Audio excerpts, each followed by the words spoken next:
Voilà. Donc, je disais que ce soir, donc, nous parlons d'un sujet très important. Et ce sujet important, donc, c'est la place de la prophétie. Je ne dirais pas la religion, hein, parce qu'aujourd'hui, nous ne parlons pas juste des religions, mais nous parlons de la prophétie. Nous parlons des prophètes. Nous parlons de tout cela qui reçoivent de Dieu, hein, des informations surnaturelles et qui nous les communiquent dans les églises, sur les médias sociaux, sur les réseaux, et qui nous disent que voici ce que Dieu a dit, voici ce que Dieu a dit. Ce n'est pas vraiment de questionner ce soir si Dieu leur a parlé ou pas, parce que vous savez, j'ai un seul motto, pour ne pas dire un seul slogan. Dès que quelqu'un me dit que Dieu m'a dit, je ne parle plus là-dessus parce que je ne sais pas ce qui s'est dit avec Dieu. Donc, ce ne serait pas à moi de contredire ce que Dieu aurait dit à quelqu'un. Mais ce que je sais, c'est que la Bible est très claire. La Bible nous dit que on reconnaît le vrai prophète par l'accomplissement de la prophétie. Donc, quand quelqu'un vient vous dire que vous serez ministre dans 3 mois, eh bien, dans 3 mois, si vous n'êtes pas ministre, la Bible est claire que ce prophète-là, il vous a donné une fausse prophétie. Est-ce que c'est un faux prophète? Pas forcément, parce que vous savez, dans le domaine de la prophétie, il faut faire très attention. Il y a des prophéties qui peuvent être vraies et des événements, des situations qui peuvent faire en sorte que les choses se passent autrement. Mais ça, ce n'est pas ça le but de notre sujet. Le but de notre sujet ce soir, c'est de comprendre l'impact de la prophétie sur la vie ou bien dans les crises politiques de la Côte d'Ivoire, les crises sociopolitiques. Alors nous nous rappelons tous déjà qu'en 2009, 2010, 2011, quand le président Gbagbo était en train de faire sa campagne et quand la crise a éclaté en Côte d'Ivoire en 2011, on a vu comment beaucoup d'Ivoiriens, une très grande partie des Ivoiriens ont cru que l'Éternel des armées allait venir à leur secours. Il y en a même qui sont allés jusqu'à penser que les anges descendraient du ciel pour combattre contre les forces de la licorne, accompagnés des rebelles de M. Ouattara. Beaucoup étaient convaincus. On a même vu la face de Jésus dans les sources graines. On a vu des signes dans le ciel et tout ça. Et malheureusement, ça n'a pas changé la situation. Beaucoup de ces chrétiens-là se sont retrouvés en exil. Beaucoup sont morts en exil. D'autres ont pu revenir après. Et donc, on a cru aux prophéties. Le prophète Malachi, comme les gens l'appellent, était très réputé, très renommé à cette époque pour toutes ces prophéties, dont certaines ont été accomplies, mais on sait que beaucoup d'autres n'ont pas eu leur accomplissement. Et donc, à l'époque, c'était le prophète Malachi qui avait parlé et dont les prophéties avaient conduit une grande partie du peuple ivoirien dans une position, je ne dirais pas, bon, dans une position délétère, c'est-à-dire une position bizarre, une position dans laquelle ces Ivoiriens-là se sont dit que Dieu allait venir combattre contre les forces de M. Alassane Ouattara et il allait remettre Gbagbo Laurent au pouvoir. N'oublions pas aussi que le pouvoir de Gbagbo Laurent avait commencé aussi par une prophétie. Pour ceux qui s'en rappellent, le prophète Kakou Sévérin à l'époque, paix à son âme, comme on dit communément, avait prophétisé et même prié pour M. Laurent Gbagbo au palais des congrès de l'Hôtel Ivoire pendant une consécration de pasteur où M. Laurent Gbagbo avait été invité, où il n'était même pas encore président, il était toujours dans l'opposition et à cet événement-là, le prophète Kakou Sévérin avait dit à M. Laurent Gbagbo qu'il allait être président, qu'il était le futur président de la Côte d'Ivoire.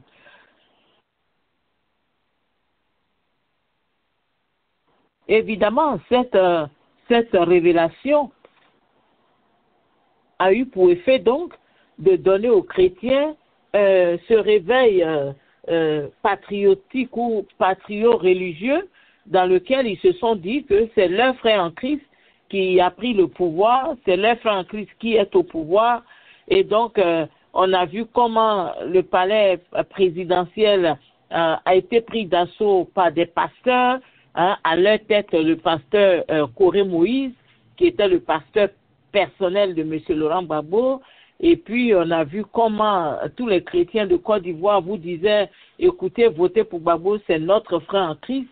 Alors, aujourd'hui, nous voulons analyser ces extrêmes, ces déboires, ces interprétations, et nous espérons vraiment que Pasteur Aka sera là avec nous pour nous aider à comprendre ces choses, parce que on ne comprend toujours pas comment les chrétiens peuvent confesser, avoir reçu des révélations, et ces révélations ne s'accomplissent pas, et le peuple est tellement sûr que cela vient de Dieu, que le peuple même commence à mener un combat basé justement sur ces prophéties qui, à la fin, se trouvent être une sorte de canular, si je peux ainsi utiliser le mot. Veuillez me pardonner, tous les prophètes qui prophétisent tous les jours sur la Côte d'Ivoire, si je dis que certaines prophéties sont des canulars, parce qu'une prophétie qui ne s'accomplit pas et qui plonge le peuple dans une fausse espérance, ce n'est rien d'autre qu'un canular. Voilà. Donc,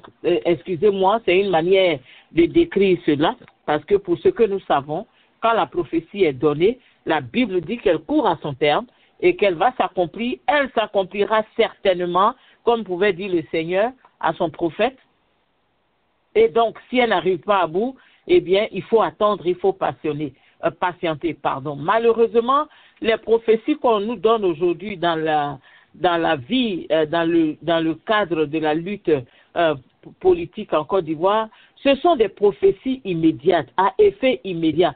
C'est-à-dire qu'on nous donne par exemple des prophéties avec, comme on dit en anglais, un timeline. Donc, il y a une sorte de programme, une sorte de délai, voilà, où on dit au peuple ivoirien, écoutez, dans 2 semaines, voici un événement politique grand qui va se passer, qui va bouleverser la vie de toute la Côte d'Ivoire. Et 2 semaines après, on ne voit rien. Après, on revient encore, on dit, non, écoutez, d'ici 3 jours, le Seigneur m'a parlé, eh bien, les événements vont se passer, ceci, cela, il n'y aura pas ci, il n'y aura pas ça, ou bien il y aura ci, il y aura ça. Et quand on a fini de prophétiser, et malheureusement, il n'y a pas d'effet, on ne voit pas ce que l'Éternel aurait dit à ce prophète. Donc, ça pose un problème. Est-ce que Dieu parle en vain, ou bien est-ce que Dieu se trompe? En tout cas, ce soir, nous allons voir si Pasteur Aka est là. Nous allons commencer avec M. Adjei pour essayer de comprendre un peu tout ce système religieux, tous ces comment je peux dire ça? Excusez-moi, je suis en train de zozoter, mais je veux dire toutes ces révélations qui n'arrivent pas à satisfaire le peuple, parce que quand vous donnez une prophétie à un peuple qui est en attente d'un miracle, un peuple qui est assoiffé d'une intervention spéciale, qui veut voir les anges de Dieu descendre et monter, comme l'a fait Jacob dans son désespoir au désert, où il a vu cette échelle qui montait jusqu'au ciel et sur laquelle les anges montaient et descendaient. Quand un peuple est dans cette position, où il s'attend tellement à la main de Dieu pour changer sa condition, et qu'on lui donne des prophéties qui ne s'accomplissent pas, quels sont les impacts de ces prophéties sur la vie du peuple? Voilà. Et puis, est-ce que la politique et la religion doivent se mêler? Vous savez, quand on parle de religion, on a vu ce qu'ont fait les musulmans en Côte d'Ivoire et ce qu'ils continuent de faire d'ailleurs pour défendre M. Ouattara. On a vu comment les armes étaient dans beaucoup de mosquées en Côte d'Ivoire, à Abidjan, quand ils préparaient l'assaut final contre Laurent Gbagbo en 2011. On a vu le rôle qu'ont joué beaucoup d'imams, et jusqu'aujourd'hui, on a vu des jeunes musulmans se plaindre du silence de leurs imams qui étaient complètement complices de tout ce qui se passe en Côte d'Ivoire, des tueries à la machette et tout ça.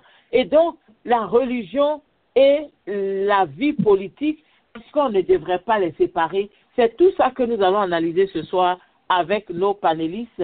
Et je voudrais dire bonsoir à M. Adjei.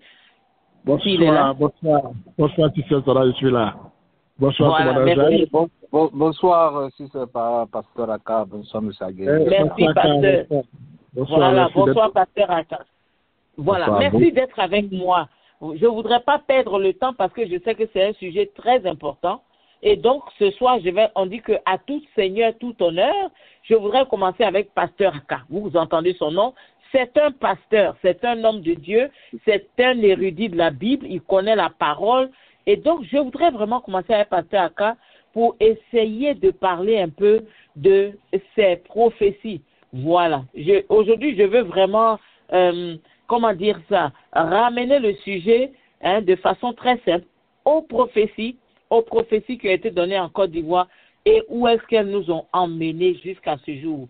Pasteur Aka, la vie chrétienne, la vie, politique de la Côte d'Ivoire et les prophéties. Qu'est-ce que vous avez à dire? Ben, merci à vous, merci à M. Agueye, à tous les panélistes, merci au commandant Jacques à la Radio Afrique 2050, merci à tous nos éditeurs, tous ceux qui nous suivent de partout le monde. C'est un sujet d'actualité, c'est un sujet très important et par la grâce de Dieu, j'essaierai de donner mon avis parce qu'aujourd'hui, effectivement, dans nos nations, pour ne pas dire en Côte d'Ivoire, il y a beaucoup de confusion, pour ne pas dire d'incompréhension. Et ce qui fait que le peuple de Dieu en souffre. Il dit, mon peuple périt par manque de connaissances. D'abord, il faut comprendre qu'est-ce qu'une prophétie. Parce que la prophétie, c'est la parole de Dieu. Une prophétie n'est pas la parole d'un homme. Une prophétie est un message divin. C'est la parole de Dieu. C'est une communication directe de Dieu qui révèle non seulement ses pensées, ses sentiments, sa volonté. C'est pour cela que toute prophétie doit être inspirée de Dieu, donc soutenue par les Écritures bibliques.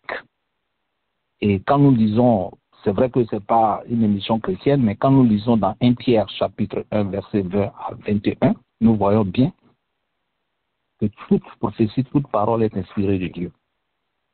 Donc, quand nous parlons de prophétie, nous ne pouvons pas parler en dehors de la parole de Dieu.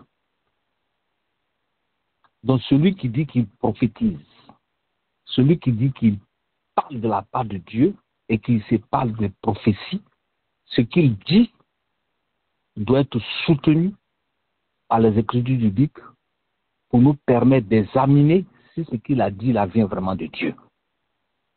Maintenant, il y a une différence entre la parole de connaissance, qui est peut-être similaire, mais qui n'est pas une prophétie. Parce que la parole de connaissance révèle des faits surnaturels. La parole de connaissance peut parler de certains secrets, mais qui concernent à un homme. Il peut parler d'un homme, d'une situation, ce qui est différent d'une prophétie. Et quand nous étudions la parole de Dieu, nous étudions la Bible, nous voyons que toutes les prophéties bibliques s'accomplissent. Dans titre 1, verset 2, dans Ésaïe 46, verset 10, ce que Dieu annonce s'accomplira toujours. Dans Ésaïe 14, verset 24, dans Actes 3, verset 22, et même dans Matthieu chapitre 24. Parce que quand on parle de la prophétie, si elle n'est pas démontrée, elle n'est pas soutenue par les Écritures bibliques, en ce moment-là, c'est peut-être un raisonnement des hommes ou bien une imagination des hommes. Mais quand elle est soutenue par les Écritures bibliques, c'est qu'elle vient de Dieu. Et tout ce qui vient de Dieu va s'accomplir, que ce soit dans le présent que dans le futur. Donc passez à ça. Si vous permettez que je vous arrête, ce que vous êtes en train de nous dire, c'est que si une prophétie ne s'accomplit pas, elle ne vient pas de Dieu. Oui. Si une prophétie ne s'accomplit pas, dans le livre de l'homme, elle ne vient pas de Dieu. Elle ne vient pas de Dieu. Elle ne vient pas de Dieu. Parce que celui qui parle, celui qui dit je prophétise, soit il parle avec son intelligence, ou bien il parle par l'imagination, ou bien il parle par des faits. Mais quand la prophétie vient de Dieu, c'est pour ça que pour parler de prophète, il faut comprendre qui est prophète. Parce que le prophète est une autorité, c'est un porte-parole de Dieu qui est investi de l'autorité de Dieu, qui est réverti de l'Esprit de Dieu, donc qui parle de la part de Dieu. Or, nous savons que la parole de Dieu lui revient à elle tant qu'elle n'accomplit pas son effet. Donc, toute prophétie qui vient de Dieu va s'accomplir, que ce soit dans l'immédiat, que ce soit dans le futur. Et c'est pour ça que j'ai donné le titre 1, verset 2. Parce que alors, pasteur, si quelqu'un prophétise, et permettez-moi de vous interrompre pour ne pas que j'oublie et que les auditeurs suivent en même temps, parce que je sais qu'il y a ces questions-là que les gens auront. Si quelqu'un prophétise et que la prophétie est vraie aujourd'hui, mais que demain sa prophétie est fausse, est-ce que ce quelqu'un-là devient un faux prophète ou bien c'est un vrai faux prophète qui a donné une fausse prophétie? Oui, il y a une différence. Ce n'est pas parce que vous avez eu un songe, vous avez eu une vision, vous avez dit quelque chose qui s'est réalisé que vous êtes prophète, ou bien que c'est une prophétie. C'est une parole de connaissance, c'est une parole de révélation. C'est-à-dire que je peux dormir, je peux rêver sur une situation de mon pays. Mais ce n'est pas une prophétie, parce que la prophétie s'adresse à la nation, à un peuple. Par exemple, quand vous lisez Matthieu chapitre 24, quand vous lisez Ésaïe, il dit par exemple, dans les derniers jours, dans les signes de la fin des temps, il y aura des guerres, il y aura des familles, il y aura des turbulations. C'est une prophétie qui est en train de s'accomplir parce que nous voyons les guerres un peu partout. Nous voyons les famines un peu partout. Nous voyons les troubles un peu partout. Ça, c'est une prophétie qui est en train de s'accomplir. Et dans la même prophétie, dans l'Ancien Testament, on a parlé de la naissance de Jésus-Christ. C'est accompli parce que le Christ est effectivement né. On a parlé de sa souffrance, de sa résurrection. C'est une prophétie qui est vraiment née. C'est pour ça que je dis la prophétie est soutenue par les Écritures bibliques. Maintenant, si j'ai une parole de connaissance, parce que la parole de connaissance révèle du surnaturel. C'est-à-dire que la parole de connaissance est un message que je peux donner pour des faits. Je donne un exemple. La parole de connaissance révèle des faits secrets ou cachés que Dieu seul connaît. Dans la Bible, par exemple, nous avons vu Jésus qui a parlé avec la femme samaritaine. Jésus a révélé à la femme samaritaine qu'elle a eu 5 maris. Ce n'est pas une prophétie, c'est une parole de connaissance.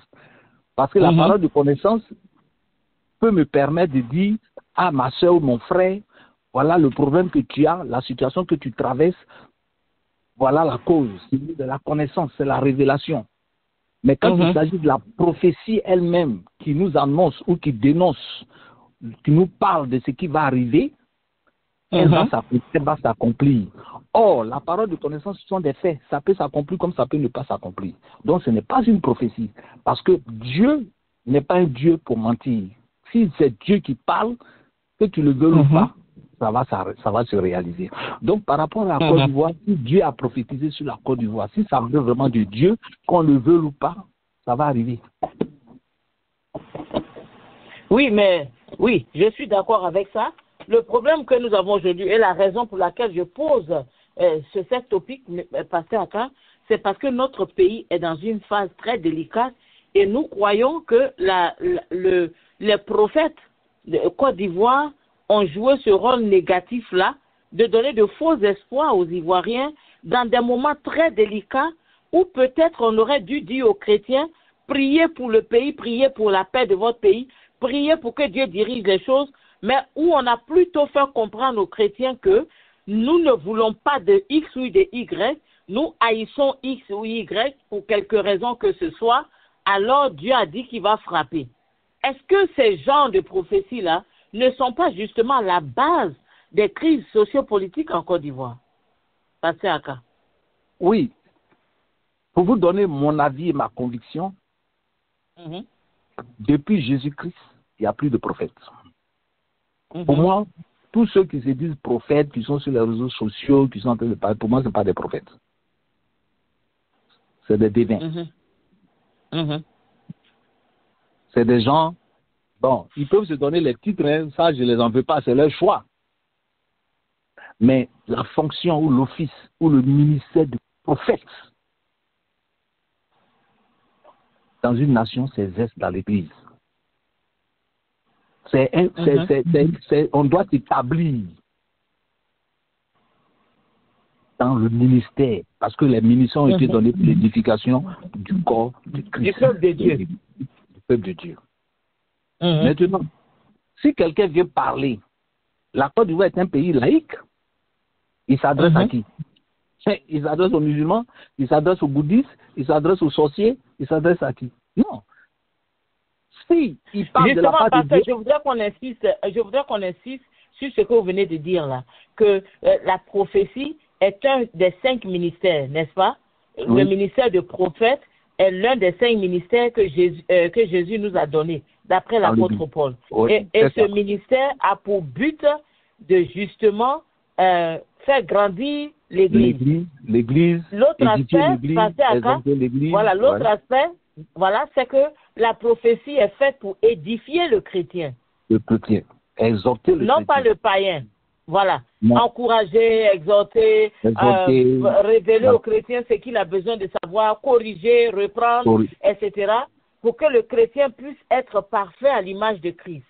Donc pour vous, pasteur Aka, selon la parole de Dieu, tous ceux qui sont en train de crier partout, qui disent qu'ils parlent au président des nations et tout ça, en fait, ils ne sont pas en train de jouer leur rôle auquel ils sont vraiment appelés. Pour être honnête avec vous, je sais que la radio est beaucoup suivie par des milliers de personnes. Pour moi, ce n'est pas des prophètes. Parce qu'il faut examiner les Écritures. La Bible nous dit dans 1 Thessaloniciens que nous devons examiner les Écritures pour savoir s'ils sont vraiment de Dieu. Et la Bible nous dit sonder les esprits pour savoir si vraiment ils sont de Dieu. Et donc, quand je sonde les Écritures, quand je sonde un peu tout ce qui est en train de les gens qui sont en train de parler, pour moi, c'est pas des prophètes. C'est des divins, c'est des imaginations, des gens qui s'appuient sur des faits de société pour parler. Mais quand il s'agira de la prophétie de Dieu, selon ce que Dieu a écrit dans sa parole, elle va s'accomplir. Parce que quand on étudie dans l'eschatologie les prophéties bibliques, nous voyons que toutes les prophéties bibliques sont en train de s'accomplir dans le monde. Ce n'est pas un hasard. Ce que Dieu a dit, ça va arriver. Quand Dieu parle du retour de Jésus-Christ, c'est une prophétie, ça va arriver. Quand Dieu parle des signes de la fin des temps, c'est en train d'arriver. Quand Dieu parle des guerres, c'est en train d'arriver. Donc, ce qui est en train de se passer, c'est des paroles, c'est des prophéties que Dieu nous a déjà prévenues. Donc ça va s'accomplir. Maintenant, ceux qui parlent, le présent, machin et tout, bon, pour moi, c'est de la comédie. Pour être honnête. Alors, si c'est dommage, bien, ça veut dire que cette époque-là où les prophètes, peut-être que ces gens qui parlent aujourd'hui au roi et au président des républiques, peut-être qu'ils prennent référence sur l'Ancien Testament, parce que où les prophètes de cette époque-là étaient envoyés vers les prophètes, vers les rois, pour dire au roi, écoute, tu n'es pas en train de bien vivre, comme par exemple Jean-Baptiste qui a dit au roi Hérode, écoute, tu as la femme de ton frère, tu sais que ce n'est pas ta femme, par exemple. On a vu Jérémie qui a souffert jusqu'à être mis dans un puits. On a vu beaucoup de prophètes comme ça, comment il s'appelle, Michée, qui a été maltraité parce que le prophète Akab ne croyait pas en ses prophéties. Et pendant que le prophète, le roi, Josaphat, lui croyait, cherchait, et a compris qu'il devait y avoir un prophète pour leur révéler la pensée de Dieu. Alors, est-ce que vous pensez que tous ceux-là aujourd'hui qui s'adressent au roi ne sont pas en train de faire vraiment leur travail et que ce ministère de prophète qui était dirigé vers les rois est fini avec l'arrivée du Saint-Esprit? Oui, vous voyez, effectivement, c'est la confusion que nous avons. Je vais vous donner des exemples. Quand vous prenez l'Ancien Testament, comme vous l'avez dit, le prophète qui est un porte-parole de Dieu peut avoir une parole de connaissance. Parce que la parole de connaissance n'est pas une prophétie. Je prends le cas d'Abraham. Ok. Dieu a dit à Abraham qu'il va détruire Sodome et Gomorrhe dans Genèse chapitre 18, verset 17 à 33, par exemple. Ok. Je n'ai pas la Bible, comme on n'est pas dans une émission chose. C'est analyse Biblique, voilà. Voilà, donc je dis ça comme ça, ceux qui peuvent noter peuvent vérifier. Dieu a dit à Abraham qu'il va détruire Sodome et Gomorrhe. C'est une parole de connaissance que Dieu donne au prophète Abraham. Mais ce n'est pas une prophétie. C'est vrai que parfois on a la confusion simultanée de voir parce qu'il a révélé. C'est des faits. Je prends un exemple. Le prophète Achab a été envoyé par exemple à Dieu. Le prophète a été envoyé à Achab pour dire par exemple qu'il allait livrer, comment on appelle, disons qu'il allait livrer une grande armée entre les mains de ses ennemis. C'est une parole de connaissance. C'est-à-dire, la parole de connaissance précise des faits secrets, surnaturels, à venir. Donc, quand je dis à quelqu'un que Dieu m'a montré que si tu voyages, aujourd'hui tu vas faire un accident, ce n'est pas une prophétie, c'est une parole de connaissance, c'est une parole de révélation. Mais quand il s'agit de la prophétie, qui est la parole de Dieu, elle est soutenue par les Écritures bibliques. Parce que quand Dieu dit, je ferai tomber la pluie pendant une semaine sur la nation ivoirienne, de telle date à telle date, et que c'est soutenu par la parole de Dieu, que tu le veuilles ou pas, ça va arriver. Ça va arriver. Quand Dieu dit qu'il y aura des guerres, ça va arriver.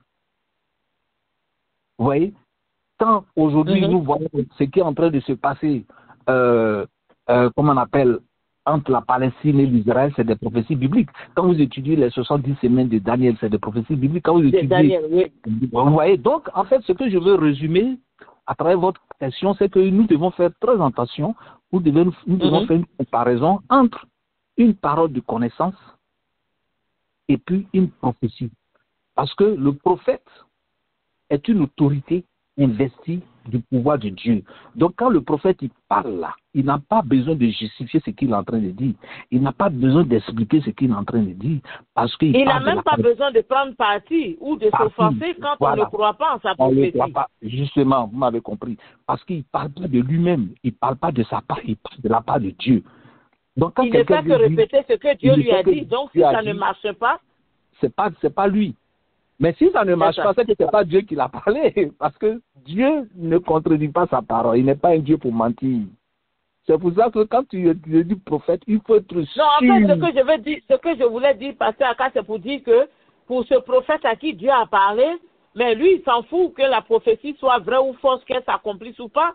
Parce que ce n'est pas lui qui parle. Donc, il ne se souciera pas de qui croit, qui ne croit pas. Pour lui, en fait, bon, Dieu a parlé. Il vous donne le message et puis il avance. Il avance. Il n'a pas. D'ailleurs, ça me ramène au fait que les prophètes, quand ce n'est pas accompli et que les gens commencent à parler et à les dénoncer, ils commencent à menacer les gens et à vouloir placer des mauvais sorts, une sorte de manipulation. C'est un sorcier. Ok. D'accord. Alors maintenant. Je ne sais pas si M. Agueï veut dire quelque chose. Là. Oui, avant qu'on ne passe à la prochaine section, je vais laisser M. Agueï dire quelque chose. M. Agueï. Oui, c'est ça. Alors, vous avez entendu le sujet. Hein, nous parlons aujourd'hui des prophéties. Je sais que vous y croyez très fort. D'ailleurs, vous faites partie de ceux-là qui pensent, qui croient vraiment ce que sont en train de dire les prophètes en Côte d'Ivoire. J'attends que vous donniez votre opinion là-dessus. Je suis quelqu'un qui croit aux prophéties parce que quand vous regardez le monde tel qu'il est conçu, c'est Dieu qui est le créateur de toutes choses. Et donc, il ne peut pas nous laisser comme ça sans pouvoir nous guider par sa parole. Et donc, une parole qui vient de Dieu, pour moi, je crois à cette parole-là aveuglément. Ça, c'est un peu ça. Oui, maintenant, mais quel est le critère, M. Adjaï, qui vous permet de croire aveuglement, c'est-à-dire d'être sûr qu'elle vient vraiment de Dieu? Ok, là, à ce niveau-là, il y a on peut aller un peu en profondeur. Sinon, je crois aveuglement parce que l'état humain, lorsque vous êtes là, par exemple, et que vous ne savez pas ce qui va arriver demain, même dans les prochaines 5 minutes, on est limité en tant qu'être humain. Voilà pourquoi je crois aux prophéties aveuglement, parce que je vois que je suis limité. Je ne sais même pas ce qui va arriver dans les 2 minutes qui suivent. Donc, j'ai besoin de la parole de Dieu pour me guider, pour me dire, voilà ce qui va arriver, voilà, pour me guider, quoi, en fait. Voilà pourquoi je crois aveuglement aux prophéties. Qu'elles soient vraies ou pas, c'est pas à moi de juger. Voilà ma conception des choses. Parce que Dieu parle toujours à ses enfants d'une manière ou d'une autre, comme le dit la Bible. Maintenant, si nous qui croyons aveuglement, celui qui vient maintenant pour parler de son imagination, ça n'engage que lui et Dieu. Mais moi, en tant qu'un être humain limité, la prophétie pour moi, c'est une lumière pour me guider dans la forêt où je ne vois même pas à 1 mètre de moi. Voilà ma conception des choses. D'accord. Est-ce que vous pensez que les prophètes aujourd'hui ont détruit la Côte d'Ivoire avec leurs prophéties? Est-ce que vous pensez que les prophéties des prophètes là sont en train de créer un climat d'hostilité en Côte d'Ivoire puisque ça pousse les chrétiens à être braqués contre tout ce qui ne vient pas justement de l'Éternel des armées? Bon, ça, au moins, j'appelle ça une commotion, un brouhaha. C'est-à-dire, les gens parlent, il y a beaucoup de paroles, et les hommes sont là, ils sont confus, et ils ne posent pas les actes qu'il faut poser. Donc, ça crée la confusion. Pourquoi je dis ça? Même quand Dieu te dit quelque chose, mais il ne te dit pas de rester là dormir sans mener des actions. C'est vrai, on t'a proposé, mais quelle action tu mènes? On te dit par exemple, ok, monsieur X, tu vas te marier. Ok, d'accord. Mais tu es à la maison, tu ne sors pas, tu es à la maison, tu prends pas soin de toi, la femme va quitter ou du ciel. Mène des actions qui vont t'amener vers la prophétie. Tu t'habilles bien, tu vas à l'église, tu vas même dans les malls. Et puis bon, tu sens bon, une femme va te voir, ah monsieur, vous sentez bon. C'est comme ça que ça commence. Donc, même avec la prophétie, il faut mener des actions concrètes. Par exemple, les prophètes qui ont parlé au temps de Babou, que oui, il y a l'armée céleste qui va descendre. Non. Quand les prophéties viennent comme ça, vous-même menez des actions, allez chercher des alliés qui vont vous aider. Peut-être que c'est à travers ceux-là que Dieu va se manifester. Et puis bon, vous allez mener votre combat. Mais si on est là, qu'on ne mène pas d'action, ou bien on fait autre chose pour contredire même la prophétie, vous voyez que ça devient finalement la confusion, les choses ne se réalisent pas, et puis on va accuser les pauvres qui ont annoncé la prophétie. Donc c'est un peu ça, l'homme même est responsable du fait que la prophétie ne se réalise pas. Donc pour que la prophétie pasteur Aka, prenez note, parce que je vais vous demander de répondre à cela sur la base de la Bible. Pour M. Adjei, pour que la prophétie s'accomplisse, il faut que les personnes qui reçoivent la prophétie posent des actions qui vont dans le sens de la prophétie. Ok, je donne un exemple.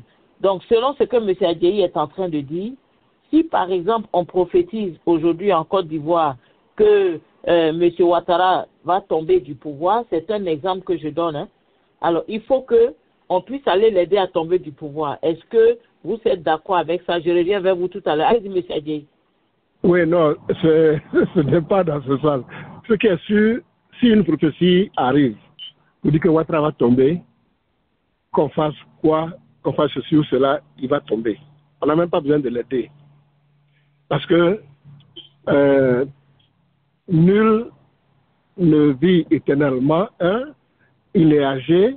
Il ne maîtrise plus la situation. Donc, ce qui est sûr, il va tomber. Peut-être que ça va prendre le temps que ça va prendre.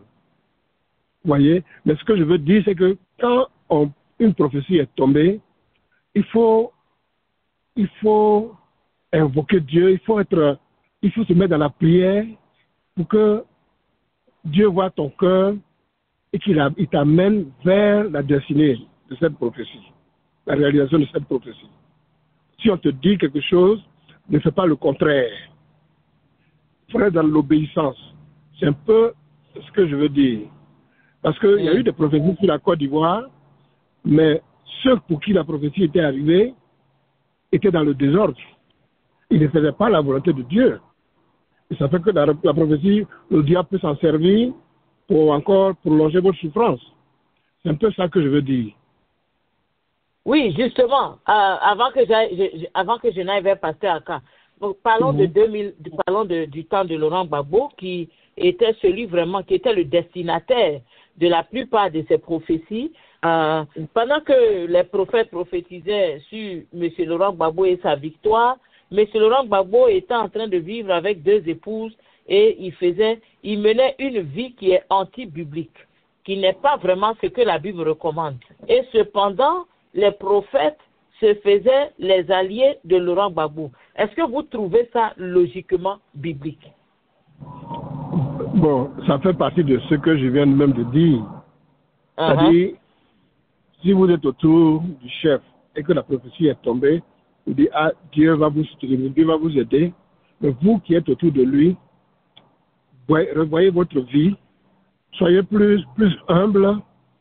Les choses que vous faisiez avant, délaissez-les et allez-y même vers les gens. Soyez bon, c'est-à-dire démontrer que vous êtes bon de nature, que vous avez de bon cœur, pour que Dieu puisse faire exaucer cette prière-là, cette prophétie-là. Mais plus les prophéties tombaient, les gens vivaient dans la débauche, les gens maltraitaient même. Bon, ils avaient des comportements qui laissaient vraiment à désirer. Bref, une prophétie, il faut, quand elle vient, si quelqu'un prophétise sur toi, ça veut dire que Dieu, il t'a pas oublié. Toi, tu penses que Dieu t'a pas parlé, donc il t'a oublié, mais non. Quand la prophétie vient vers toi, ça veut dire que Dieu pense à toi, Dieu t'a pas oublié. Donc, toi, maintenant, range ta vie pour que Dieu puisse t'amener vers l'accomplissement de cette prophétie. Voilà un peu le message. Ouais. D'accord, merci. Ne dis pas que parce que Dieu a prophétisé, ok, c'est fini, c'est un acquis, moi je peux aller faire du n'importe quoi, mais non, c'est pas comme ça. Voilà. C'est pas comme ça. Pasteur Aka? Oui, bon, le raisonnement que fait M. Agueyi, c'est un peu le raisonnement de la plupart de beaucoup de personnes. Hein. Voilà, mais comme je l'ai dit, il faut que les gens comprennent ce que c'est qu'une prophétie. Parce que la prophétie n'est pas donnée par la volonté des hommes. La prophétie est poussée par le Saint-Esprit, par l'autorité de Dieu que les hommes ont parlé. Dans Amos, chapitre 3, le verset 7. Donc, quand les gens parlent, ils disent, Dieu m'a dit, bien voilà la prophétie que le Seigneur a donnée. Si c'est une parole de Dieu, comme je l'ai dit, elle va s'accomplir. Que tu le veuilles ou pas. C'est-à-dire, la parole de Dieu ne revient à elle tant qu'elle n'accomplit pas son effet. Ce n'est pas la condition ou le comportement de la personne qui va dépendre. Là, nous ne sommes plus dans la prophétie. Si on parle de prophétie par rapport à ton comportement, c'est qu'on n'est plus dans la prophétie. Parce que Dieu n'est pas un Dieu pour mentir. Dieu ne se contradit pas. Quand Dieu a dit à Abraham, il aura un héritier, il aura un fils. Abraham allait faire enfant avec sa servante Agar. Mais ce que Dieu a dit là, c'est réalisé parce que Abraham a eu un enfant avec sa femme légitime qui est Sarah. Donc, ce que je veux dire, c'est que ce que je veux que M. Agueyi comprenne, c'est que quand on parle de la prophétie, c'est la parole, c'est une parole divine. Et tout ce qui est divin s'accomplira toujours. Sans aucun contrôle humain. Sans aucun contrôle humain. C'est pour ça que le prophète doit se rassurer que ce qu'il est en train de dire là, ça vient vraiment de Dieu. Et quand ça vient vraiment de Dieu, il doit soutenir par la parole de Dieu, parce que Dieu n'est pas en dehors de sa parole. C'est ce que je veux faire comprendre. Donc, tout ce qui tourne autour là, il aura ça, il aura ceci, cela. Ce sont des faits. Ce sont des si vous voulez, des imaginations ou des paroles de connaissance. Ça peut se réaliser comme ça peut ne pas se réaliser, parce que c'est pas une prophétie. Donc, pour le cas de la Côte d'Ivoire, ceux qui disaient au président Gbagbo, l'armée céleste va venir, machin, et tout ça, dans 6 jours, dans machin, c'est pas une prophétie. Ils avaient des imaginations ou de la connaissance, mais c'est pas ce qu'on a vu. Or, si c'est vraiment Dieu qui parlait à travers eux, parce qu'on dit le prophète est revêtu de l'autorité de Dieu, il parle, c'est un porte-parole de Dieu. Vous pensez que Dieu, ce que Dieu dit là, ça ne va pas se réaliser? Bien sûr que ça va se réaliser. Ça va se réaliser, que tu le veuilles ou pas. Quand et comment, tu ne peux pas choisir, tu ne peux pas se déterminer. Quand Dieu a parlé là, si je sais que j'ai parlé de la part de Dieu, je ne viens pas me justifier, je ne viens pas expliquer, je ne viens pas, je ne cherche pas à convaincre qui que ce soit. Parce que je n'ai pas parlé de moi-même. Je parle de la part de Dieu. Donc, c'est pour ça que dans votre introduction, vous avez dit, quand quelqu'un vient me dire, Dieu m'a dit là, moi, je ne discute pas avec la personne, hein. Parce que tu dis, Dieu t'a dit, mais je vais attendre. Si c'est vraiment Dieu qui t'a dit là, ce que tu m'as dit là, ça va se réaliser. Exactement. Si ça ne se réalise pas, ça, c'est toi sur ton problème, hein. Vous voyez, donc, faisons très attention aujourd'hui dans notre société. Je suis là, s'il vous plaît. C'est vrai que dans la Bible, les prophéties, pendant les crises, nous permettent d'être édifiés, de corriger, d'encourager, de dénoncer, surtout. Mais la particularité, c'est qu'il dit mon peuple, celui qui mon nom est invoqué. Parce que quand une prophétie est donnée, elle s'adresse à un peuple, elle s'adresse à une nation, elle s'adresse quelqu'un qui ne croit pas en Jésus-Christ, quelqu'un qui ne croit pas en Dieu, quelqu'un qui ne croit pas, tu vas lui dire quoi? Qu'est-ce que tu vas dire, par exemple, à un président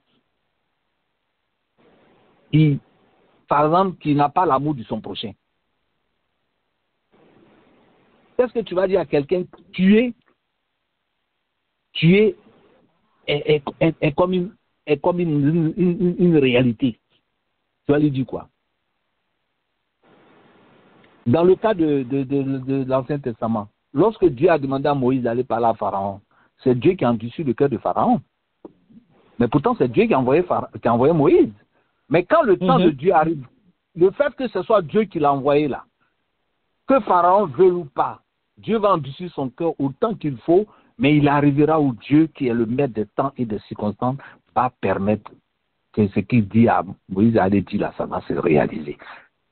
C'est pour ça que quand il y a une prophétie qui est donnée sur une nation, nous sommes patients, nous examinons les Écritures et nous attendons. Mais ça ne veut pas dire attendre, ça ne veut pas dire il faut rester dormi. Non, non, non, non. Ça, c'est pour ça qu'il dit faisons très attention à ce qui concerne les prophéties. Parce que quand c'est la parole de Dieu, on ne la discute pas, on ne la contrarie pas, on ne la combat pas, que tu le veuilles ou pas, que tu sois propre ou pas, ça va se réaliser, accomplir au moment où Dieu lui seul, il a décidé. Dès l'instant où nous avons compris cela, nous n'allons pas être dans la confusion. Mais c'est parce qu'il y a beaucoup de compréhension qu'aujourd'hui, nous voyons dans nos communautés, les gens, au lieu de s'attacher plutôt à Dieu, ils s'attachent plutôt à l'homme qui se dit prophète parce qu'il m'a dit quelque chose sur ma vie. Au lieu que je m'attache à Dieu qui réalise, qui fait accomplir les choses, je m'attache à lui. Et lui aussi, chaque jour, il est obligé de fabriquer quelque chose pour me donner. C'est ça. Et pour c'est vous dans faire sa maison. plaisir. Pour vous faire plaisir. Mhm. Parce que vous l'adorez au lieu d'adorer Dieu. Or, si nous considérons que la prophétie est de Dieu, c'est Dieu que nous allons adorer parce qu'elle va s'accomplir. Très bien. Merci, Pasteur Aka. Je reviens à vous tout à l'heure. Bonsoir, monsieur Dougan. Ah, bonsoir, monsieur Dougan, bienvenue. Ça fait longtemps.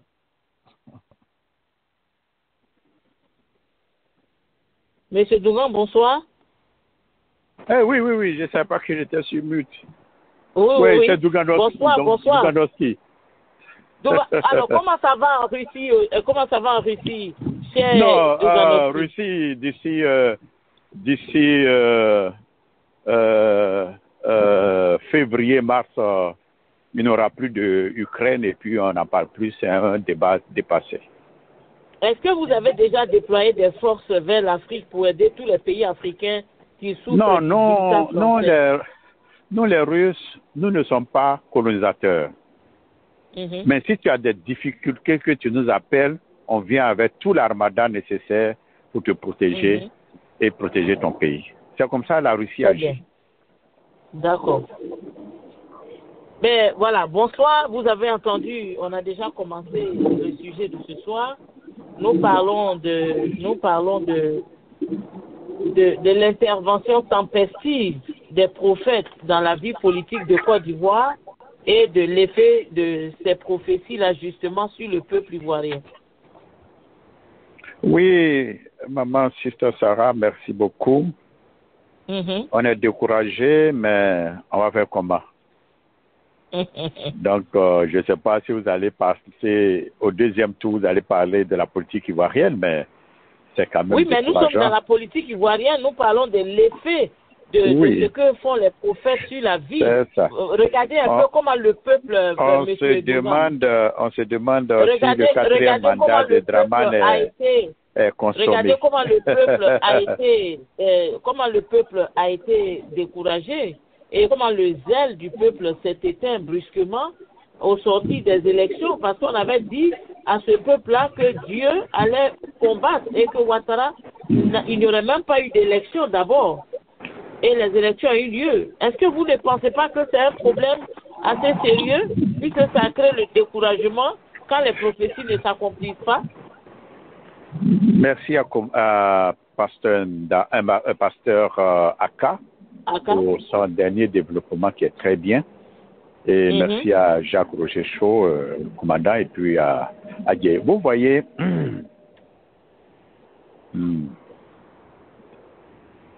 celui qui a envoyé toutes choses à l'existence à partir de ce qui n'existait pas, à partir du néant, il sait toutes choses.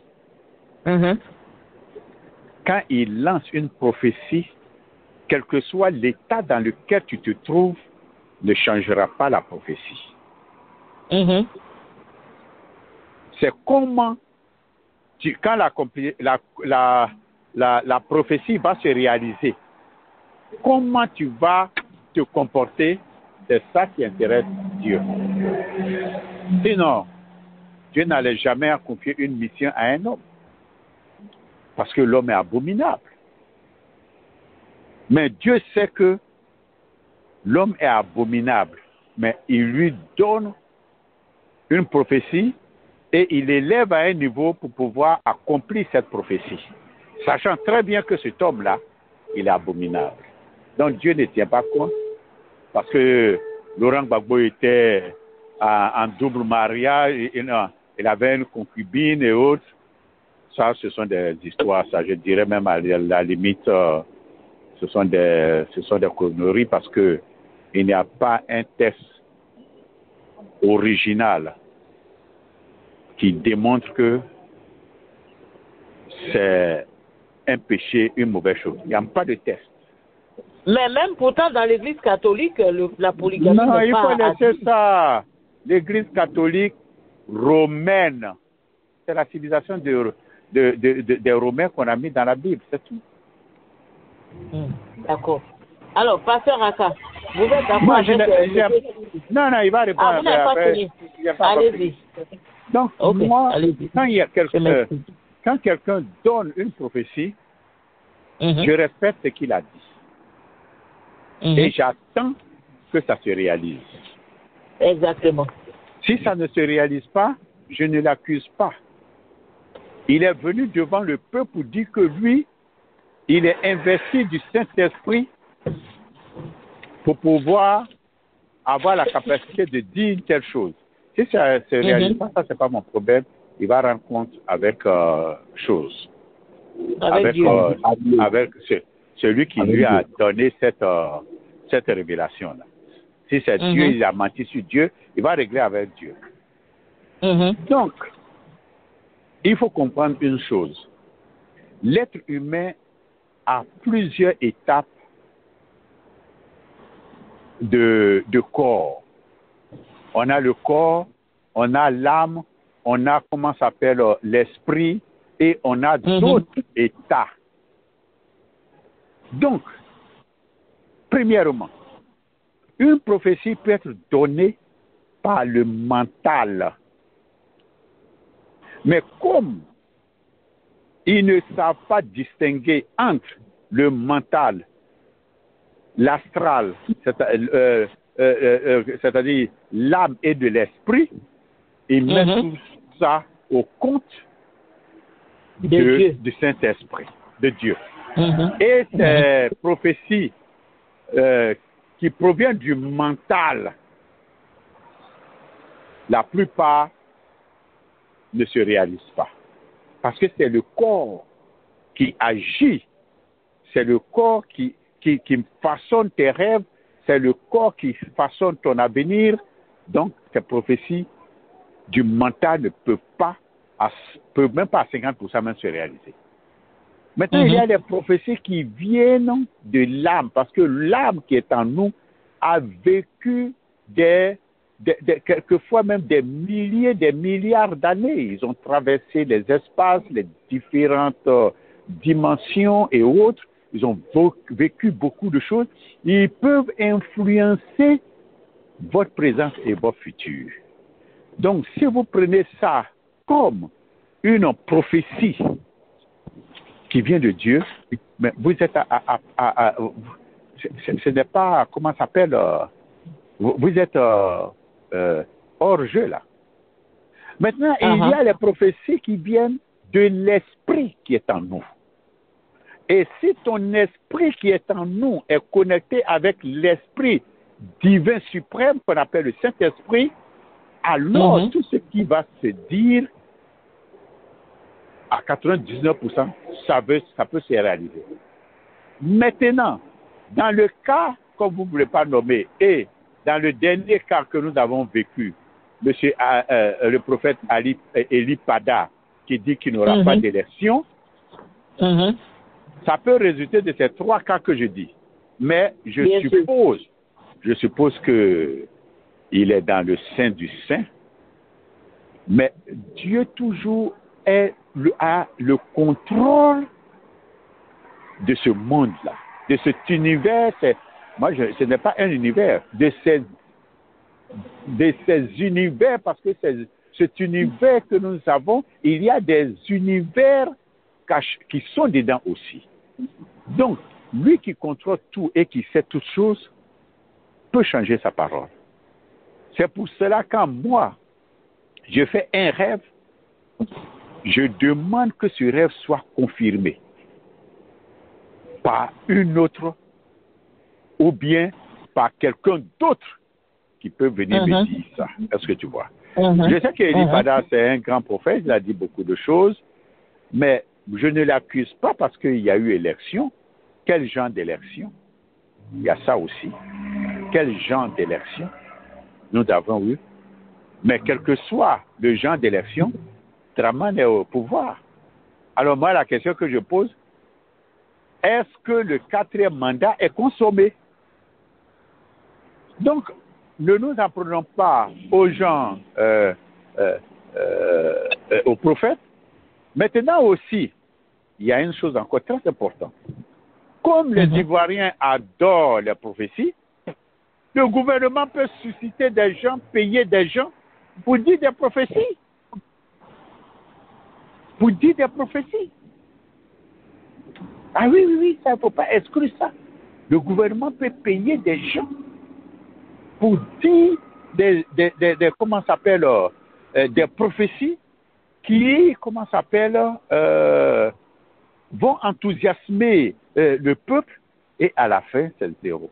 Oui. Donc moi, aujourd'hui, c'est dans cette situation que je me trouve avec le prophète Eli Pada. Eli Pada a disparu en décembre, ça fait combien, 2 ou 3 ans. Et du coup, en 2025, il réapparaît avec des prophéties fracassantes. Mais où on en est aujourd'hui? Et où il était caché, où il était pour pouvoir dire toutes ces prophéties. Est-ce que le gouvernement ne l'a pas arrêté, puisque c'est ce que tout le monde croyait, qu'il a été enlevé? Est-ce qu'il n'y a pas un genre de choses, écoute, dit que oui, ceci, cela, ceci, cela, ceci, cela. En ce moment, eux sont en train de ils sont en train de préparer leurs choses. Vous êtes en train de compter sur une prophétie, et puis à la fin, en bas, la prophétie ne se réalise pas.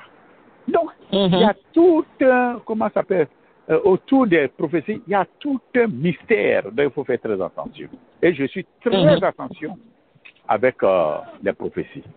Pas parce que je ne crois pas, je crois foncièrement en Dieu, je crois en sa parole, même si quelques personnes ont traficoté sa parole, je crois toujours en sa parole, mais je suis très piqué sur les prophéties. J'attends qu'elles se réalisent, et si elles ne se réalisent pas, bon, ce n'est pas la mer à boire. Merci. Merci. Alors, Pasteur Aka, je voudrais rectifier quelque chose rapidement avant d'aller au Pasteur Aka. Oui, allez-y. La première des choses que je dois rectifier, c'est que c'est vrai, alors j'ai dit que quand il y a une prophétie, il faut avoir un comportement de ça. Mais non, je rectifie ça. Quand Dieu a prophétisé sur toi, là, c'est-à-dire que tu sois dans n'importe quelle condition, ce n'est pas comme du sable. C'est parce qu'il t'aime, à un autre, qu'il t'envoie cette parole-là pour te transformer. Il n'a pas regardé ton compte bancaire, il n'a pas regardé ta vie sociale, et il t'a parlé. Donc, ce n'est pas par rapport à ton comportement que la prophétie se réalise.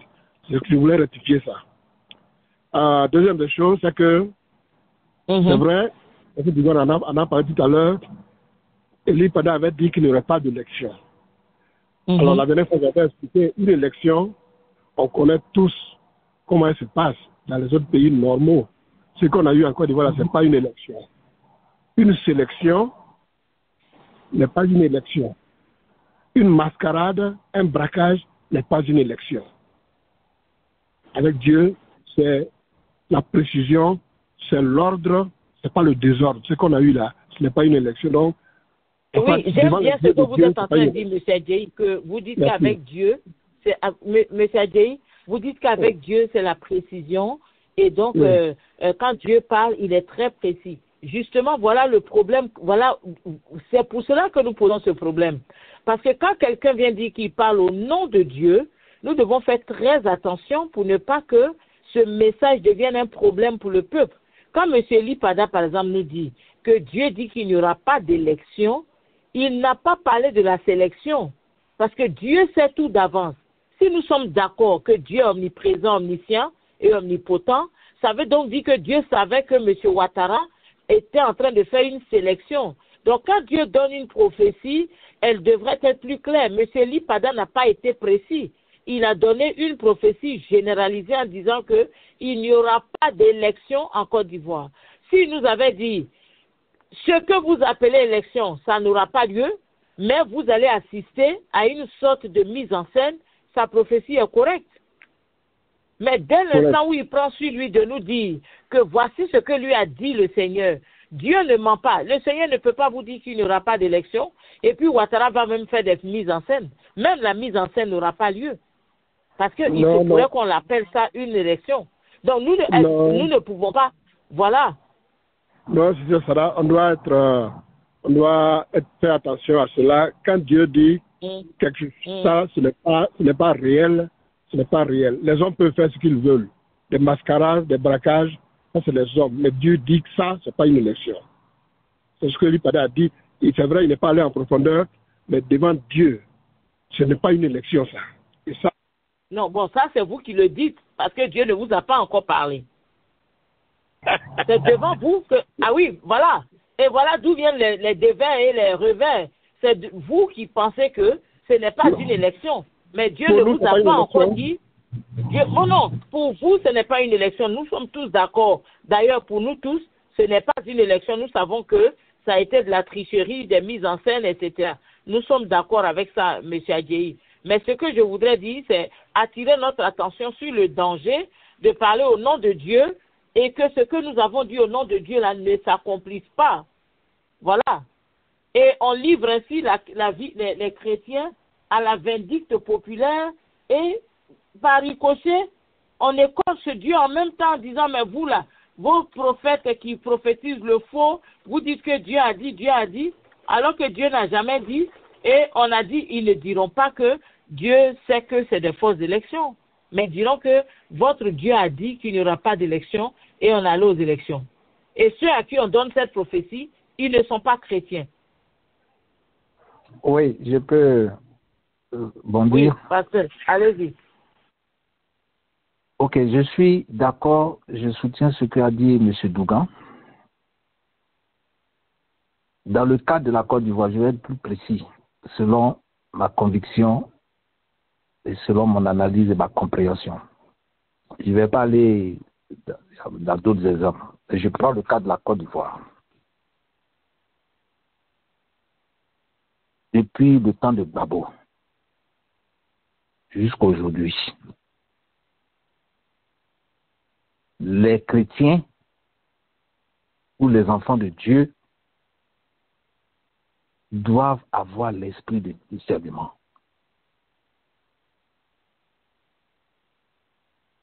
C'est parce que nous n'avons pas l'esprit de discernement que nous oublions notre combat,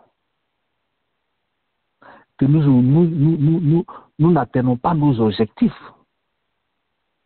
Je m'explique. Vous voyez, la stratégie du diable, la stratégie de l'adversaire, la stratégie de l'ennemi, c'est de distraire son adversaire de l'objectif. Mais l'ennemi est dans son objectif. Le président Gbagbo, à son époque, a été distrait dans l'objectif de la direction du Côte d'Ivoire, de la Côte d'Ivoire, parce qu'il s'est laissé manipuler par ce que vous dites prophétie, ce que nous disons prophétie, mais en fait qui ne sont pas des prophéties parce que ça ne venait pas de Dieu. Et le peuple a suivi, c'est-à-dire son peuple, parce que tout le monde n'appartient pas à Gbagbo, ni au PPACI, ni au PDCI. Et donc c'est pour ça que je particularise. Qu'est-ce que je veux dire? Vous voyez, quand un peuple est dans un combat et que le peuple met sa foi en Dieu, le peuple n'attend pas qu'un homme vienne lui dire Dieu va envoyer son armée céleste. Parce que si nous disons que Dieu va envoyer son armée céleste, il n'y aura pas de guerre physique. Dieu va régler le problème de façon spirituelle à tel point que sur le plan physique, il n'y a rien. Mais au lieu que nous restons dans l'objectif, on dit ah Dieu va envoyer son armée céleste et puis on s'est assis, l'ennemi est venu nous bombarder. Et nous assumons les conséquences. Donc, beaucoup de déviés, comme M. Dougan l'a dit, ça a vérifié, peut-être qu'ils sont manipulés par l'ennemi, ils sont payés par l'ennemi, c'est des stratégies de guerre qui viennent distraire le peuple sur la motivation, sur l'objectif. Je vous dis qu'il n'y aura pas d'élection. Dieu m'a dit qu'il n'y aura pas d'élection. Si je parle de la part de Dieu, Dieu va créer des conditions, Dieu va créer les situations de telle sorte qu'il n'y ait même pas d'élection pour dire que ça a été braquage, ça a été faux, ça a été mauvais, ça a eu cela. Non. Il faut que nous comprenions comment Dieu fonctionne. Si la parole vient de Dieu là, Dieu dit qu'il n'y aura pas d'élection, il n'y a même pas un semblant d'élection. C'est-à-dire qu'il y aura une situation qui va faire qu'on ne pourra même pas aller dans les urnes. C'est ça. Il n'aura même pas une personne. Les choses vont changer. Mais si le peuple veut engager un combat, le peuple engage son combat et Dieu va le protéger dans le combat pour lui accorder la victoire. Mais c'est parce que le peuple a été distrait. Au lieu que nous mettons notre foi en Dieu, on a mis notre foi dans la parole d'un homme qui dit qu'il parle de la part de Dieu. Donc, on est resté là, les bras croisés, on dit Dieu dit qu'il n'y aura pas élection, et puis nous sommes là, mais l'ennemi, l'adversaire dans sa logique. L'adversaire s'est préparé depuis des années, sa stratégie, comment il va faire. Mais nous, on est distraits. Et comme le disait M. Dougan tout à l'heure, M. Douganowski, effectivement, quand on dit que Dieu dit qu'il n'y aura pas d'élection, mais pourquoi prendre les rues? Pourquoi sortir? Pourquoi mener ce combat quand nous savons qu'il y a un événement surnaturel qui va venir tout renverser, chambouler en Côte d'Ivoire, de sorte qu'on n'a pas besoin justement de se fatiguer, personne n'ira aux élections. Mais oui, justement, parce que il faut que nous fassions très attention. C'est pour ça que je dis la prophétie est une parole divine. C'est la parole de Dieu. Et quand Dieu dit quelque chose là, que tu le veux ou pas, elle va s'accomplir. Maintenant, si tu crois que c'est Dieu qui a parlé, il ne faut pas mettre tes efforts personnels. Attends. Si Dieu te dit que tu auras du travail et que tu penses que le travail va venir te trouver à la maison, attends, le travail va venir te trouver à la maison. Mais si Dieu te dit que tu auras du travail, c'est là que je fais la différence de la parole de connaissance et que je sais que je dois me lever pour aller faire des interviews ou faire des applications, j'aurai le travail. Donc il y a l'action. C'est pour ça que la prophétie, elle ne s'accomplit pas de l'accomplissement de la prophétie. Toute prophétie s'accomplira dans le présent comme dans le futur. Quand Dieu dit, je ferai telle chose, il le fait. Quand Dieu dit telle chose va arriver, ça va arriver. Donc le peuple de Dieu doit avoir le discernement, doit faire très attention. Alors dans le cas de la Côte d'Ivoire, regardez comment le peuple était galvanisé. Regardez comment le peuple était mobilisé. Puis quelqu'un vient, je ne doute pas de lui, je ne sais pas, moi je ne le connais pas, je ne le juge pas, mais je parle de la parole. Parce que moi je parle à partir des Écritures bibliques. Il vient, il dit, il n'y aura pas d'élection. Vous allez voir ce qui va arriver dans 5 jours. Bon, le profane, celui qui n'est pas assis dans la parole va dire, ah, de toute façon, moi, je n'ai pas d'effort à faire. Je n'ai rien à faire. Je sais que le 25 octobre, là, il n'y aura pas d'élection. Donc, Dieu va changer de situation. Mais quel événement Dieu a fait? Si c'est Dieu qui a parlé là, il va créer un événement, un bouleversement. Donc, parfois, nous devons faire très attention. Lorsque nous disons, je parle de la part de Dieu, et ça engage ceux qui se disent prophètes, ceux qui se disent hommes de Dieu, qui disent qu'ils parlent de la part du Seigneur. Parce qu'il ne faut pas parler n'importe comment. Il ne faut pas dire des choses dans le désordre si tu n'es pas sûr. Si tu es sûr que ça vient de Dieu là, et que c'est vraiment Dieu qui t'a parlé comme moi je suis en train de parler aujourd'hui, si je sais que c'est vraiment Dieu qui m'a parlé là, je n'ai pas d'inquiétude, je n'ai pas de doute, je n'ai pas de justification, je n'ai pas d'explication, je sais que c'est Dieu qui a parlé par sa parole. Quand il a dit un fils nous sera né, le fils est né. Quand il a dit moi-même je viendrai vous sauver, il y aura un sauveur, on a eu un sauveur. Quand la parole dit Jésus va revenir, le retour de Christ, nous, voilà les signes qui accompagneront les signes de la fin des temps, nous voyons les signes qui sont en train de s'accomplir.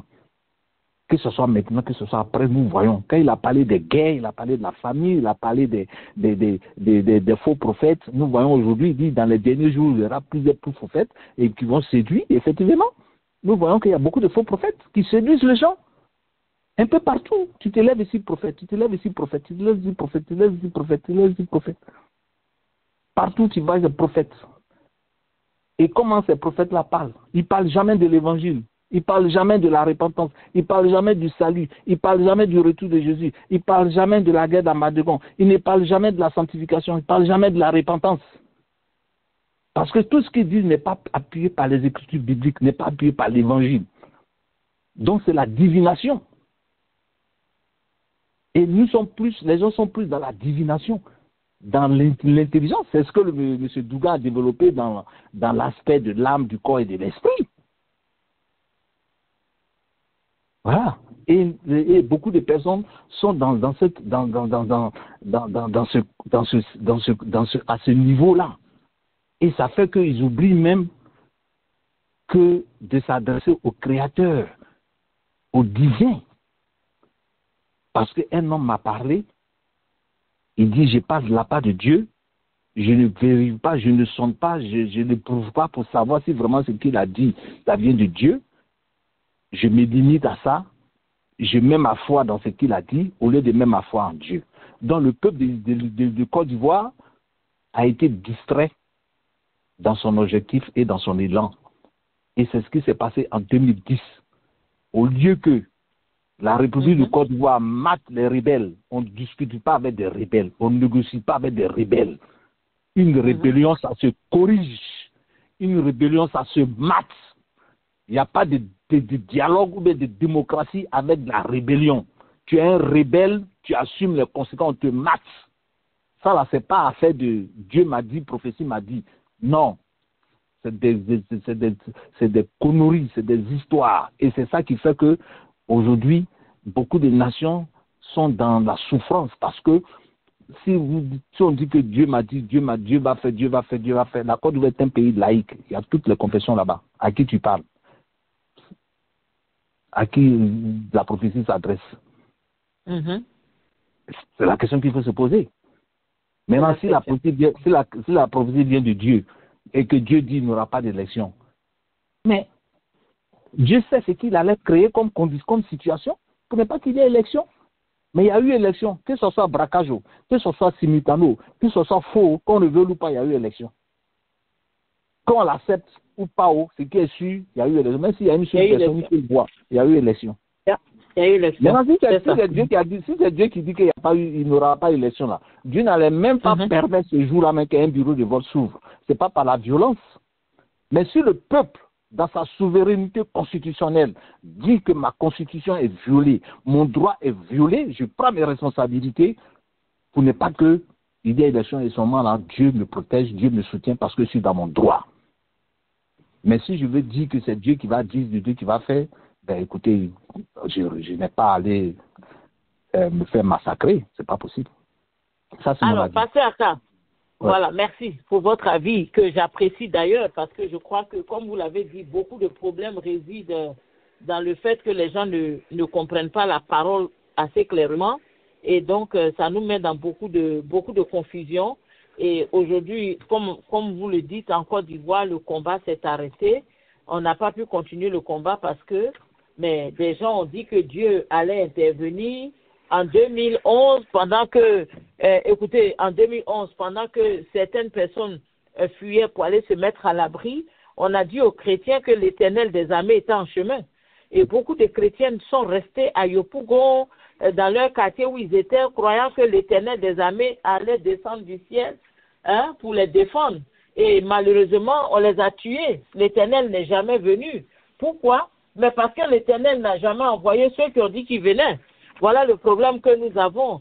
Et donc, c'est de ça que nous parlons. Il faut faire attention parce que ça peut mettre le peuple dans une position telle que le peuple devient la proie facile des politiciens et on le détruit parce qu'on lui donne de faux espoirs. Voilà. Alors, je vais faire le tour avec vous. Monsieur Kwasi Dunga? Est-ce que Monsieur Kwasi Dunga est là? Oui, je suis là, mais je suis dans une situation là dans 5 minutes. Merci. D'accord, merci. Merci. Monsieur Adjei. Oui, c'est pour conclure cette émission, je vais vous poser une dernière question. Est-ce qu'il ne serait pas bien que les chrétiens apprennent désormais à se tenir hors des histoires politiques et laisser la politique aux politiciens pendant que nous prions, nous vaquons, parce que la Bible dit vaquer à la prière, nous vaquons à la prière. Est-ce que ce n'est pas mieux pour les chrétiens de plutôt se focaliser sur la prière pour la délivrance de leur pays que de croire en des prophéties qui ne s'accomplissent pas en fait et qui les mettent dans des positions d'inactivité et d'inaction? Merci pour la question. Je pense que on ne peut pas dire que on ne peut pas dire qu'il faut se mettre à l'écart de la politique, même quand on est chrétien. Parce que la politique, c'est vrai, c'est, disons, la chose par laquelle on gère les choses publiques. Mais Dieu, c'est grâce à Dieu que nous vivons. Que ce soit politicien, religieux ou quoi, c'est Dieu qui nous tient. Et c'est sa parole qui nous fait vivre, en fait. Donc, on ne peut pas se mettre à l'écart des histoires de Dieu, même quand on fait la politique. Parce que quand on fait dans la politique, demande à Dieu de t'aider, de t'éclairer et de te donner de prendre de bonnes décisions. Donc, on ne peut pas dissocier l'Église de Dieu. Mais l'Église ne peut pas dire que, bon, je veux avoir des postes ministériels. Non. Mais si quelqu'un vient au pouvoir, que tu es un prophète ou bien tu es un homme de Dieu, qui choisit de travailler avec toi, c'est une bonne chose. Au moins, avec la parole, tu peux faire en sorte que Dieu l'éclaire dans les décisions qu'il va prendre. Donc, si ça là, c'est un peu difficile de séparer les deux. On a besoin de la parole de Dieu pour être éclairé. D'accord. Donc, pour vous, on doit, même si on est chrétien, on doit s'assurer qu'on participe à la vie politique de notre pays. Pour ne pas que nous soyons, que notre pays nous échappe, par exemple. Bien sûr, et je souhaite, j'encourage même à l'Église d'être impliquée parce que l'Église peut, à la lumière de la parole, peut dire à cet homme-là, non, tu t'en vas, tu amènes le peuple dans les ténèbres, tu amènes le peuple dans le mur, réside ta position. L'Église peut aider, la parole de Dieu peut éclairer le dirigeant. S'il n'est pas incrédule, changer sa position pour venir à la lumière de Dieu. Voilà. D'accord. Merci, M. Adjaï. Merci. Alors, Pasteur Aka, puisque M. Dungan est occupé, voilà, je vais vous permettre de répondre à cette question et puis de donner en même temps votre mot final. Ok, merci à vous. Oui, la Bible dit que vous êtes le sel et la lumière de ce monde.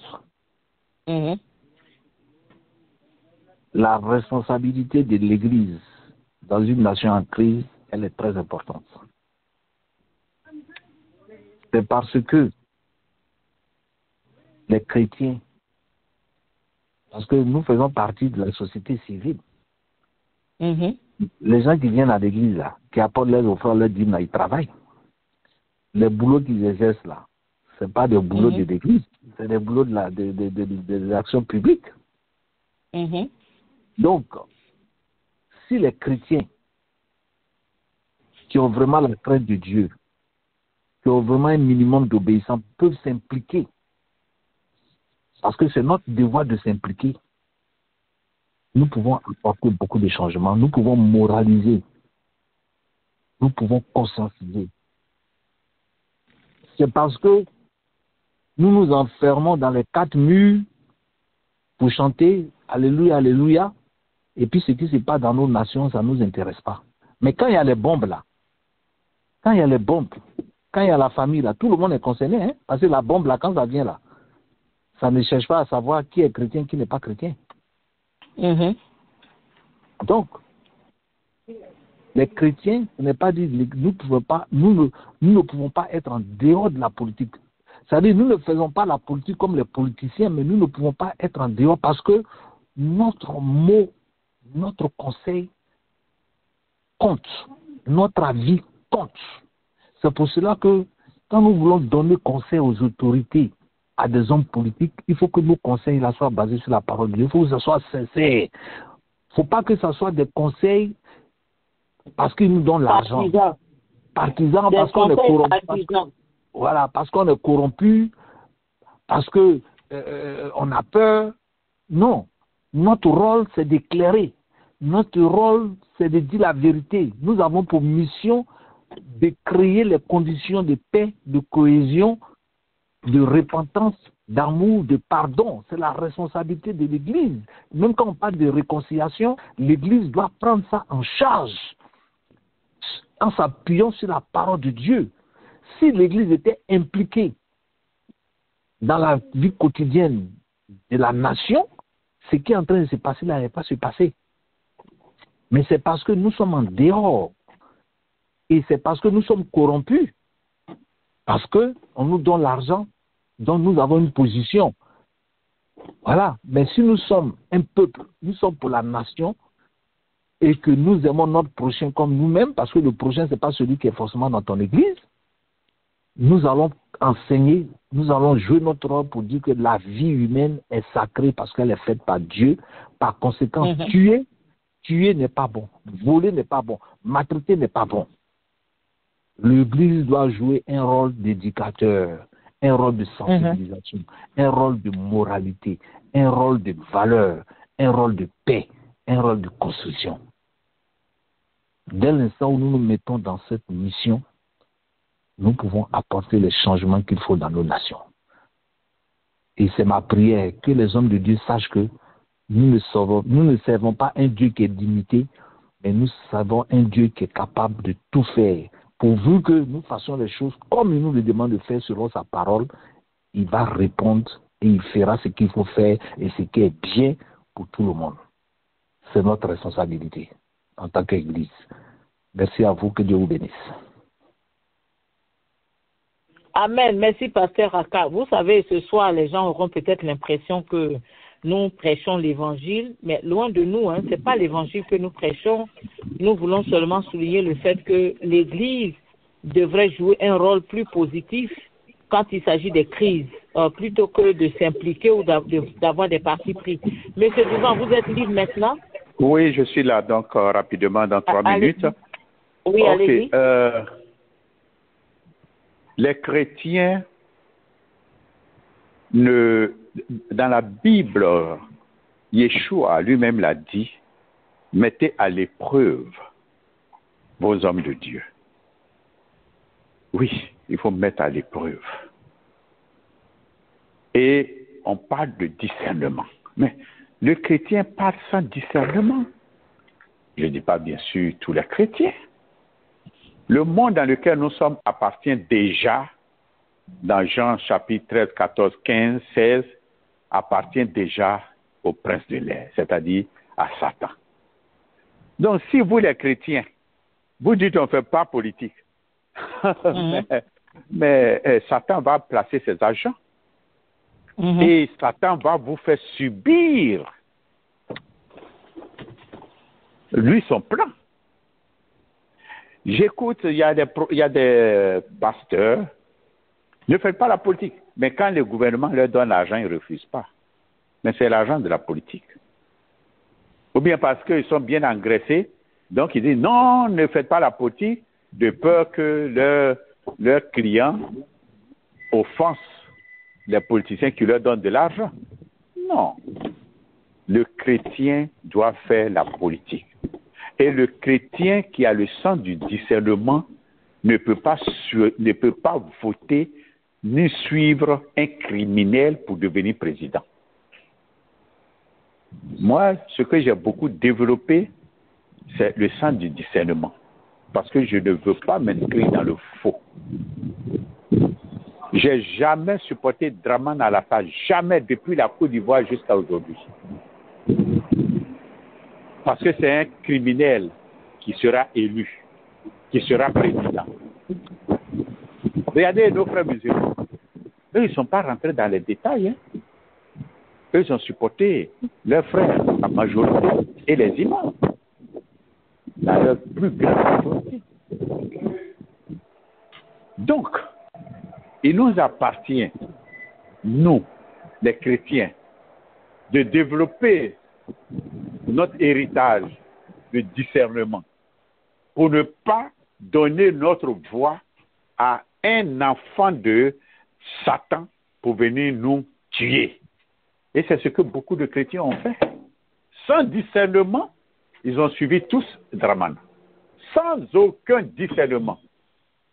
Mais Dramane Ouattara, il va nous tuer. C'est le fils du diable. Donc, les chrétiens, s'il vous plaît, avant de prendre toute décision, que ce soit politique ou bien dans la routine de votre vie, référez-vous d'abord au Saint-Esprit et que le Saint-Esprit vous guide. Si le Saint-Esprit vous a donné une solution aujourd'hui, gardez-la pour vous et demandez encore à Dieu de confirmer ce qu'il vous a dit hier. Ça peut prendre du temps, mais il faut toujours attendre. Ne venez pas à la première pensée nette. Oh, Dieu a dit, Dieu a dit, Dieu a dit, Dieu a dit. Non, non, non. Et puis après, vous aurez honte. Donc, c'est malheureux parce que le chrétien, c'est autre chose aujourd'hui. Beaucoup vont parce qu'ils veulent l'enfant, ils veulent le mari, ils veulent femme, ils veulent la richesse, ils veulent le travail.